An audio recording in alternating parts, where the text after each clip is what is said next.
আমি আজকে দেবিদ্বার থেকে আসার পথে বিভিন্ন জায়গায় দেখলাম অনেকেই রাতের অন্ধকারে আমার পোস্টার ছিঁড়েছে, অনেকেই দেখলাম আমার পোস্টার টেনে টেনে ছিঁড়ে ফেলেছেন। যারা আমার পোস্টার ছিঁড়ে ফেলেছেন তারাও আমার ভাই, তারাও এই গ্রামের মানুষ, তারা আমার পাশের গ্রামের মানুষ। আপনাদের উদ্দেশ্যে বলছি, সম্মান নেতৃত্ব আল্লাহর পক্ষ থেকে আসে। আল্লাহ যাকে সম্মান দেয়, আল্লাহ যাকে উপরে উঠায়, আপনারা পোস্টার ছিঁড়ে তাকে নামাইতে পারবেন না। আমরা আপনাদেরকে বলতে চাই, প্রতিহিংসার রাজনীতি থেকে নিজেদেরকে দূরে রাখুন। আমরা প্রতিহিংসার রাজনীতিতে বিশ্বাস করি না। আমরা বিশ্বাস করি আমাদের মধ্যে সৌহার্দ্যপূর্ণ প্রতিযোগিতা থাকবে। আপনি যদি কোনো ভালো কাজ করেন, আমি হাসনাত আব্দুল্লাহ আপনার আগে, সবার আগে আপনাকে সহযোগিতা করব। আবার আমি যদি কোনো ভালো কাজ করি, আমি আপনাদের কাছ থেকে সহযোগিতা চাই। রাজনীতি এটা না যে আপনি কতজনকে শত্রু বানাইলেন, রাজনীতি হচ্ছে সেটা আপনি কত শত্রুকে বন্ধু বানাইতে পারলেন। আপনি আমার বিরুদ্ধে মিছিল দিবেন, আপনি আমার পিঠের চামড়া তুলে নিতে চাইবেন, আমি আপনাকে বুকে টেনে নিব। আপনি আমার নিপাত চাইবেন, আপনি আমাকে পাথর ছুড়বেন, আমি আপনাকে ফুল ছুঁড়ে আমি আমার বুকে টেনে নিব।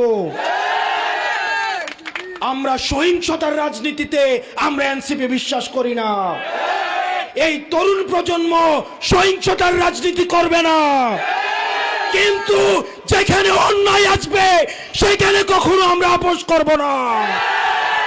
হাসিনা যেভাবে আমাদেরকে কিনে নিতে পারে নাই, আমাদেরকে ক্ষমতা যেভাবে কিনে নিতে পারে নাই, অন্যায়ের কোন ধরনের আবদার আমাদেরকে কিনে নিতে পারবে না। আমরা স্পষ্ট করে বলতে চাই, এই দেবিদ্বারের মাটিতে আমরা ভেসে আসি নাই, এই দেবিদ্বারে আমরা ফরেন বডি না।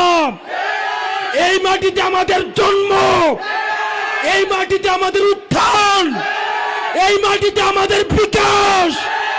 আমরা ঢাকা থেকে এসে জুড়ে বসি না। সুতরাং আমাদের বিরুদ্ধে যদি অন্যায় ভাবে কোন ধরনের কুচ্ছারটালু চলে, জনগণকে সাথে নিয়ে সেটার বিরোধিতা আমরা করব।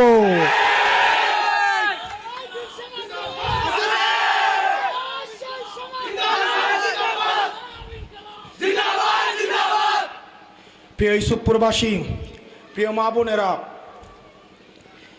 আমরা চাই আমরা যতক্ষণ পর্যন্ত ভালো কাজ করব ততক্ষণ পর্যন্ত যেন আমরা আপনাদের সমর্থন পাই। আমরা যেই জায়গায় ভুল কাজ করব আপনারা আমাদের ভুল নিয়ে কথা বলবেন, আমাদের ভুলটাকে ধরিয়ে দিবেন। আমরা যেখানেই ভুল করব, আমাদেরকে যদি অপরাধ করতে দেখেন আপনারা সেটার প্রতিবাদ করবেন।